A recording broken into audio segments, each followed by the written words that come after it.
ঝড়ের পর নিস্তব্ধ অন্ধকারে ডুবে রয়েছে কোচবিহারের খাপাইডাঙ্গা অঞ্চলের চাওডাঙ্গা গ্রাম।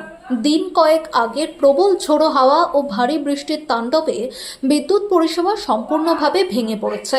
বিভিন্ন স্থানে বিদ্যুতের তার ছিঁড়ে গেছে, বহু খুঁটি উপড়ে পড়েছে। ফলে গোটা গ্রাম আজ বিদ্যুৎহীন। এই দৃশ্য অবশ্য নতুন নয়। সাম্প্রতিক সময়ে বারবার এমন ঝড়ে বিভিন্ন এলাকায় গাছপালা ভেঙে পড়া এবং বিদ্যুতের লাইন ক্ষতিগ্রস্ত হওয়ার ফলে দীর্ঘ সময় ধরে অন্ধকারে থাকতে হচ্ছে সাধারণ মানুষকে। বিদ্যুৎ না থাকায় চাওডাঙ্গা গ্রামের দৈনন্দিন জীবন কার্যত থমকে গেছে। পানীয় জলের সরবরাহ ব্যাহত হচ্ছে। আপনাদের কি কি অসুবিধা হচ্ছে? আমাদের অনেক অসুবিধা। এক টোটো চালা হয় না, তারপরে হলো এই যে মোবাইল চার্জ হয় না, তারপরে যে সামনে হলো ভোটের রেজাল্ট আমরা খবর দেখতে পারি না।